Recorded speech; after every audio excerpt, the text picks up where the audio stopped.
Hello, everybody. How are you doing on this fine Wednesday? I wanted to speak briefly about this Lou Taylor lawsuit, which has been completely making the rounds. I do not know exactly why some of y'all think this is like a brand new lawsuit or a just filed lawsuit. I actually have a memory of maybe even talking about this lawsuit already. I don't know why people think it's new. It's not new. It was filed last year. The most recent filing in the case actually was like 2 months ago in February. That being said, I have been getting tagged. I've been getting hashtagged. I've been getting bat signals. I've been getting smoke signals. I think one of y'all even tried to infiltrate inside my dream last night to ask me to talk about this lawsuit. Don't do that no more. That was weird. But let's just talk about it. Let's just discuss it.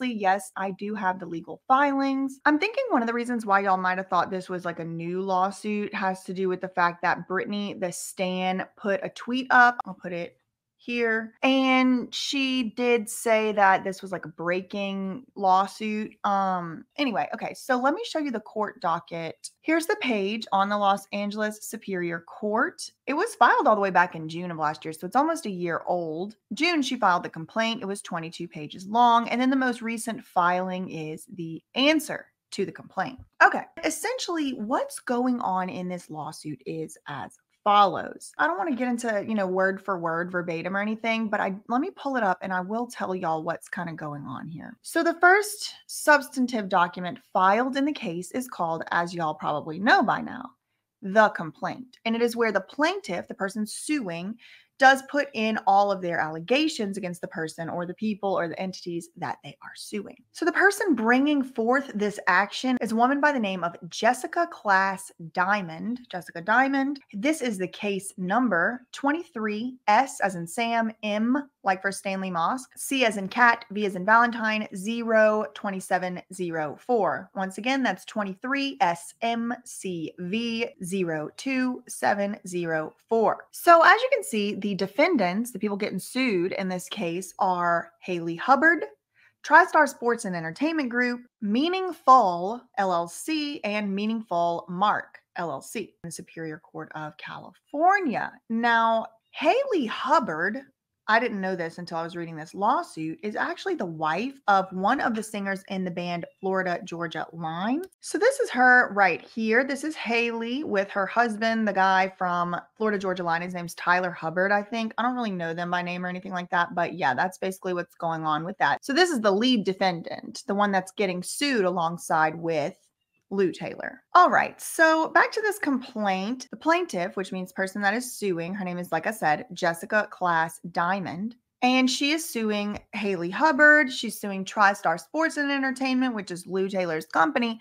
And she's suing this Meaningful Entertainment company. So Meaningful Living was a female-run enterprise providing practical, candid, and simplified parenting advice through its social media platforms and a top-rated podcast with Dear Media Studio. Okay, so what had happened in this case was this woman, the one who's suing, her name is Jessica. Jessica is a very accomplished individual. She is very educated. She has a master's degree. She is like a dietitian, and basically she was running this kind of like business where she was helping people with their diet and stuff like that. But she was also doing some sort of parenting advice and things like that. One thing led to another, and she ended up meeting and sort of getting linked up with this Haley Hubbard lady, the Florida Georgia Line wife. The Haley Hubbard lady was very impressed with Jessica's dietary advice and dietary knowledge and all that. And so Haley Hubbard, the celebrity's wife, she brought it up to Jessica that they should start like a joint venture, like a joint company. And what they would do is like write a book or maybe have a podcast or something like that. And so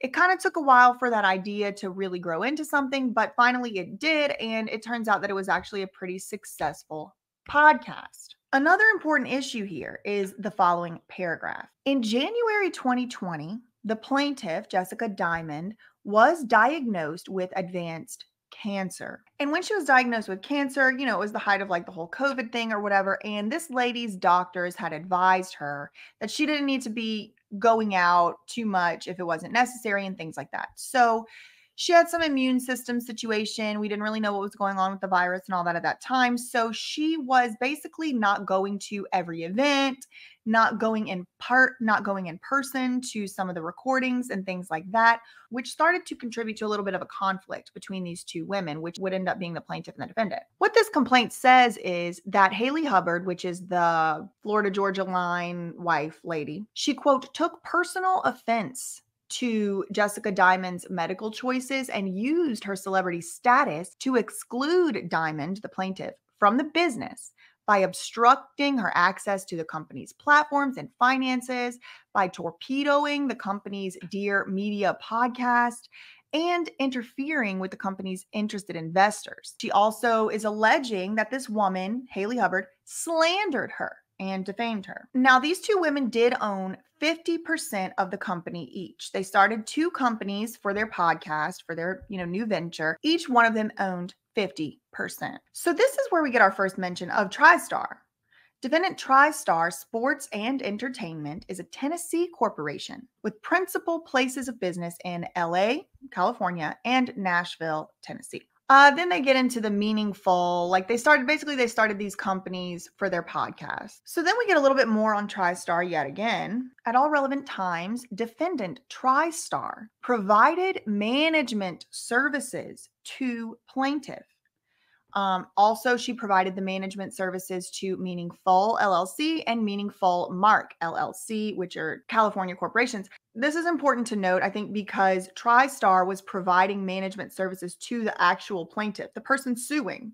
She's saying TriStar was providing me management services, not only my business partner who owned 50% of the company, but also me.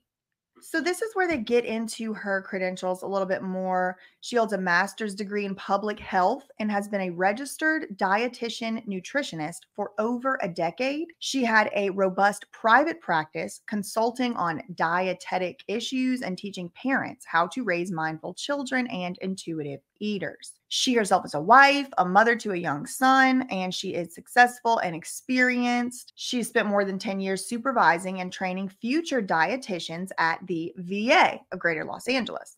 So that's her bio. Defendant Haley Hubbard is the mother of 3 children, the wife of country music singer Tyler Hubbard, who is a member of Florida Georgia Line, which is a country band, and he's also a successful solo artist. Then they kind of get into how they met. Back in February 2019, Tyler Hubbard's wife, Haley Hubbard, needed help with nutritional issues. She was referred to the plaintiff, Diamond. Diamond is Jessica. So Jessica and Haley meet up, and then Jessica helped Haley with her diet issues. But Haley was so impressed with this help that she mentioned wanting to work with the plaintiff and write a book together one day. It says Haley thought that Jessica's knowledge, together with her demeanor and her unique ability to simplify complicated nutritional concepts, was remarkable. Jessica says she was flattered, but doubted anything would actually come of it. You can read this, you can pause and read this if you want, but they kind of have a couple more meetings, and eventually they do decide to work together, and they actually start making the steps to do so. But in the meantime of all of that, Jessica did unfortunately get diagnosed with a very severe type of cancer.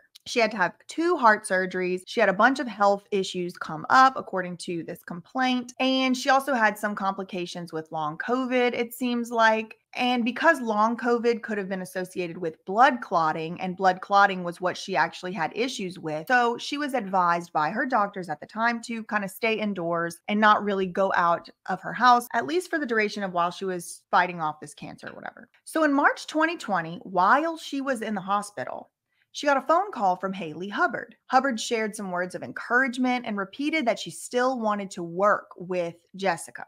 And specifically, she wanted to write this book and create a company that they had talked about earlier. And they did go ahead and set it up. It says over the next few months, they worked on a business concept and they focused on areas where Diamond, which is the plaintiff, had areas of expertise. So about 3 months later, in June, they finally named the company and they get their Instagram account going. They hired a branding consultant to help them with getting the brand off the ground, the Instagram, the YouTube, and all of that, making sure they had the consistent branding, messaging, all of that. And look, it says right here that they retained a management group, and who they retained to be their manager was TriStar Sports and Entertainment. It doesn't come as a surprise to me that they would retain Lou Taylor's firm, where Robin Greenhill works, who's just mentioned in the P. Diddy case, because Florida Georgia Line is already managed by Lou Taylor, and the Hubbards are managed by Lou Taylor individually. So it's professional and individual management was already going on. And so probably what happened was, if I had to speculate, and it's pretty obvious what happened, was Haley was like, oh, we already know Lou. She already has all our business. Let's go with TriStar. The complaint goes on to say TriStar created the accounting books and records. They set up a company bank account.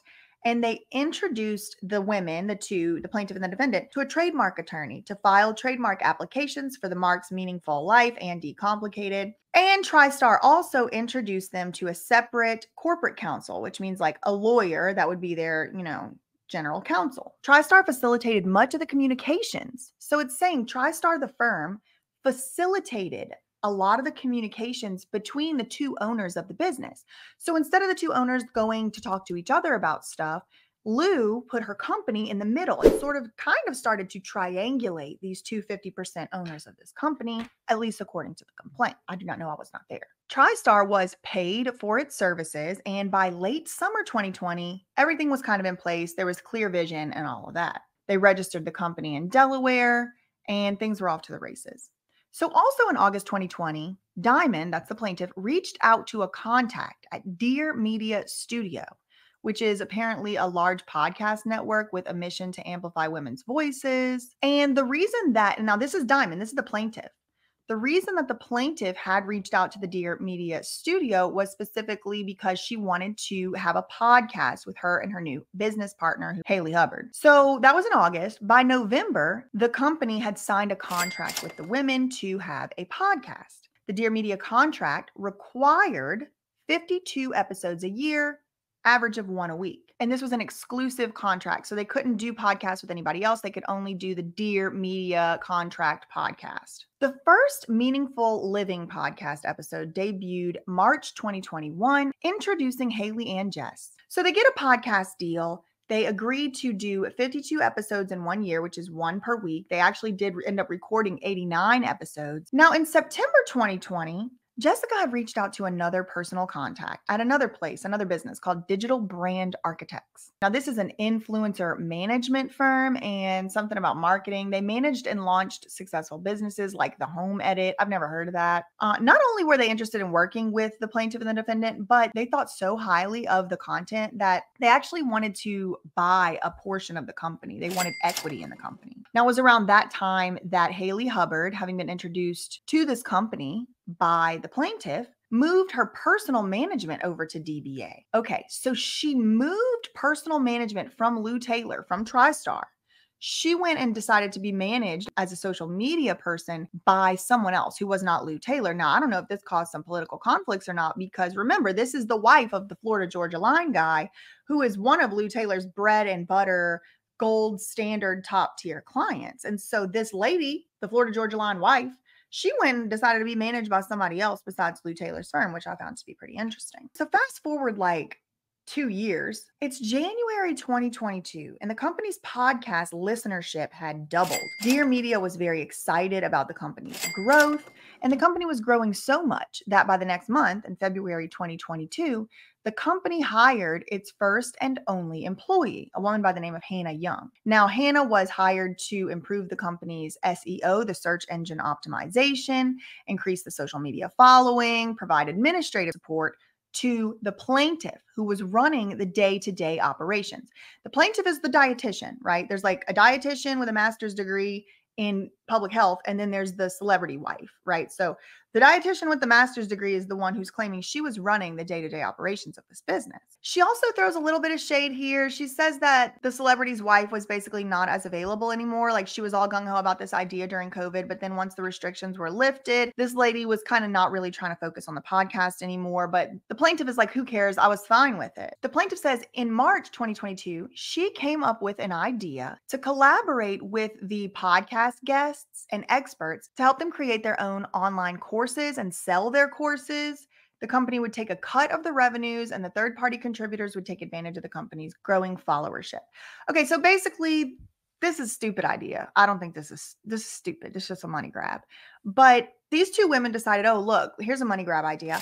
Let's help our guests who come on our podcast make an online course.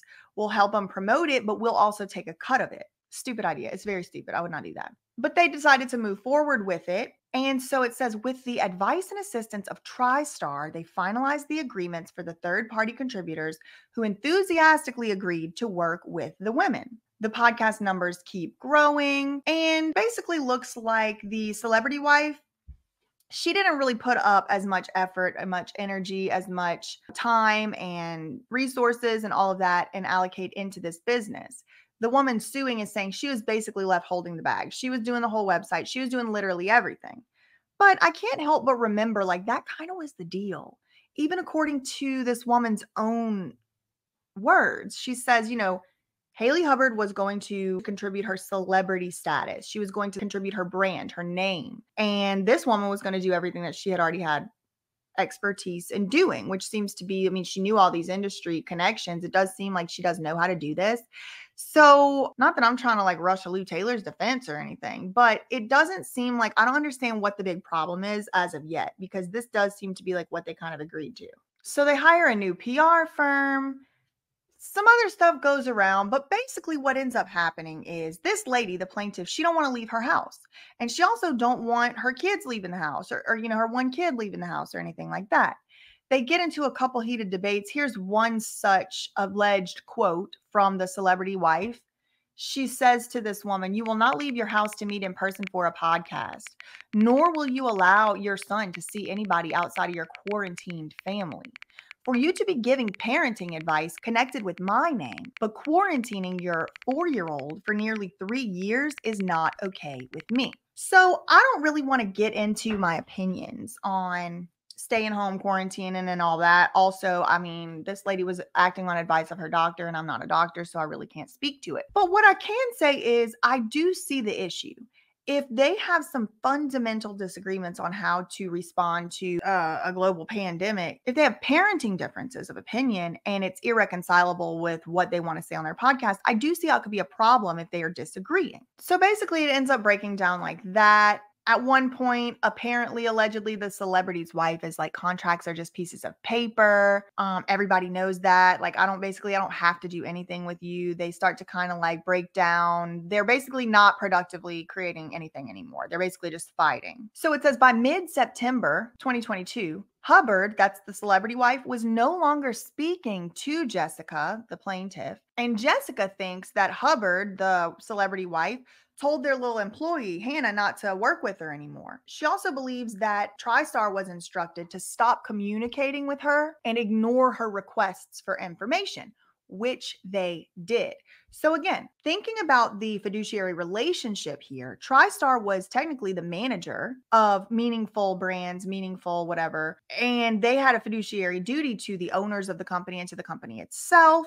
At least according to this complaint. I don't know, I wasn't there. But TriStar basically just stopped communicating with this lady. They were not answering her emails. They were not sending her the books and records. The lady, the celebrity wife, had changed all the passwords on the Instagrams and changed the accounts and stuff and wasn't letting this lady log in.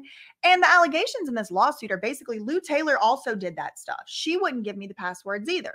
She wouldn't give me the logins. She wouldn't give me my own business records for my own business. That's the allegation in the lawsuit. When Diamond asked TriStar, when the plaintiff asked TriStar to share whatever access it had with her, TriStar responded that it had the requested information, but would safeguard it. Under the circumstances, it did not feel any changes should be made to who had the passwords. So it says, in other words, TriStar took direction from Hubbard and assisted her and their employee in continuing to deprive the plaintiff access to her own company's assets and information. Then they get into more fights. Again, this is from Hubbard allegedly to the plaintiff. "I cannot trust you or work together any longer in any capacity or have a parenting podcast or brand with someone who will not let their child see other kids in person. Then the famous celebrity wife kind of tried to go back around, and this is a Lou Taylor tactic, which I've seen Kylie do with the Puma deal, and I've seen happen in the Britney perfume brands with Elizabeth Arden, a bunch of things like that. I mean, it does seem to be, in my opinion, to be a Lou Taylor tactic where you kind of like use somebody to get a deal, and then you make direct communications with the company with the deal and cut out that first original partner.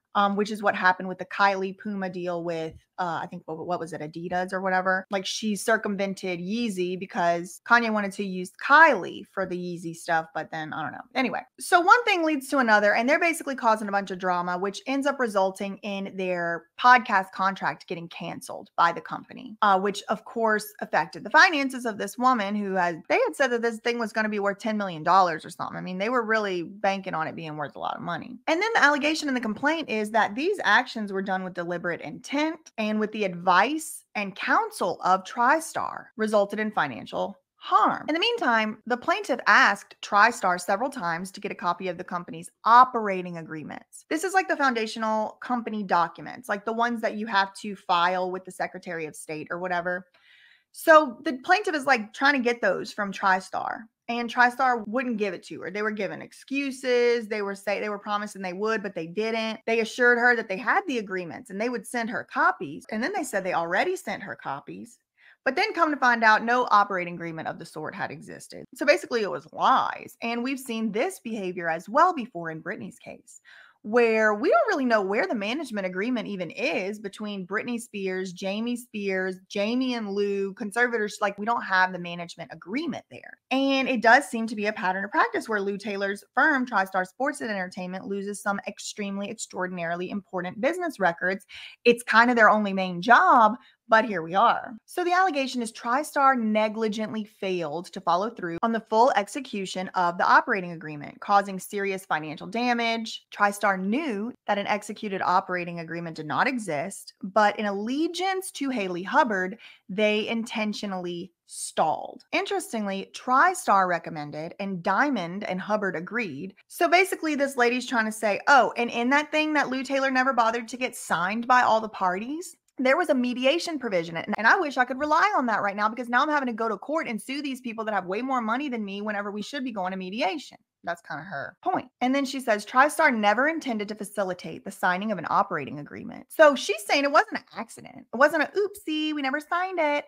No, she's saying they never intended to have it signed, because without the operating agreement signed, it was more favorable to the famous celebrity wife. On multiple occasions, the plaintiff spoke to Lou Taylor, TriStar's owner, and they talked about whether Diamond was willing to withdraw. So Lou Taylor asked the plaintiff on the phone on, quote, multiple occasions, whether the plaintiff would just withdraw from the company. She requested multiple times that Lou Taylor or TriStar send the financial statements, the balance sheets, other information, regardless of whether she was willing to withdraw. The information later actually sent to her was false and misleading. And this is also not the first type of allegation of the sort that has been made against Lou Taylor. If you will remember, Kylie Jenner was accused by Forbes of falsifying tax returns in order to prove to Forbes that Kylie was actually worth $1 billion. And so in this lawsuit right here, under penalty of perjury, sworn statement, information sent by TriStar is false and misleading as to the financial well-being of the company. Also, TriStar failed to maintain accurate books and records, which Matt Rosengart has accused Lou Taylor and TriStar of in the past. Also, she does point out that she has not been compensated for her contribution to the company. She doesn't have access to any of the bank accounts, the planning files, email accounts, any of it. And then she gets into the cause of action. I think there's 4 or 5 of them. First cause of action is breach of fiduciary duty against the defendant, Haley Hubbard, but also against TriStar. I mean, this is a defendant named in the case. So first she gets into Hubbard. You know, she had all these duties as a business partner to a business and to her partner, and she, depriving her of access to stuff, circumventing Diamond, the plaintiff, breach of contract, threats, slander. The company's management company, TriStar, also owed both a fiduciary duty and an undivided duty of loyalty to the company. And Diamond, they had a duty to use its management abilities to manage the company in a fair, just, and equitable manner, and not just to use its management powers to control the company's activities to benefit Hubbard alone or in a manner detrimental to Diamond. And then it says, TriStar breached its fiduciary duties to Diamond by the acts described herein, including knowing that Haley Hubbard, was taking actions in connection to the business that were not disclosed or known by the plaintiff. TriStar further breached its duties by failing to provide accurate and honest information to Diamond. She doesn't exactly know how much she's suing for yet, but she believes it to be between $250,000 and $500,000, which is estimated to be the value of her 50% interest. The second cause of action is for aiding and abetting the breach of fiduciary duty, and this is additionally against TriStar. So they aided and abetted, that's the allegation. They aided and abetted Haley Hubbard to breach her fiduciary duty. Not only did they have actual knowledge that Haley Hubbard was in breach of her obligations, but they also provided substantial assistance and encouragement in such breaches. And then, she just reiterates the documents she finally did receive from Lou Taylor and TriStar were false or misleading or inaccurate. So that's basically what the lawsuit is about. And Lou Taylor has her own lawyer representing her in this case. And Lou Taylor has filed an answer, but the answer that Lou Taylor filed is literally, you could copy and paste it like from a template. It's not specific to this case in any way. It's just kind of like first affirmative defense, second affirmative defense, third affirmative defense. It's really not anything that's like particularly here. I just pulled it up just so y'all could see it. But look, it's like defendant TriStar denies each and every allegation contained in the complaint, but she doesn't actually like specifically say any of them. The last time I saw something like this was from Robin Anton, the Pussycat Dolls founder. This is like not really an answer. Who's representing her? Wolf and Wyman, David Shute. Each and every allegation contained in the complaint, Lou Taylor says she denies. So affirmative defense, failed to state a claim. This is just like boilerplate. She's not like, she wasn't a manager. She met so-and-so at this time. Like, it's just fifth affirmative defense. Damages caused by negligence of plaintiff. Plaintiff failed to exercise ordinary and reasonable care on her own behalf. But how? And in such negligence was the proximate cause. But how? Like, I don't know. This is all Lou Taylor seems to have filed so far in this case. It doesn't tell us anything. Now, Haley, she did try to get some stuff removed out of the lawsuit based on, technicality, reason, this, that, and the other. And recently the judge did say, like a couple months ago, no, the complaint is going to stand as it is. Back in February, Haley did answer. Finally, as a defendant, she did answer the complaint. I'm not going to read that today because it really doesn't have anything to do with Lou Taylor. It's just a contract dispute between these two women. But yeah, that's pretty much what's going on with the Lou Taylor situation with that lawsuit. Again, I don't really know why it's being reported like as if it's like a brand new lawsuit, but I do think it is important because Lou Taylor is showing in these lawsuits, at least in these allegations, a pattern or practice of a bunch of alarming breaches of fiduciary duty, breaches of professional responsibility, breaches of regular common decency. I mean, y'all know the woman came to my law firm where I was working and hired the law firm and immediately tried to make me stop making videos about her. So there's really nothing that I think is beneath her. But that's all I really had for today. Make sure that you go and check out the live stream where I'm reading the Christian Combs lawsuit. And that's pretty much all I really had for today. So in the meantime, facts ain't defamation. Love you, mean it. Okay, bye.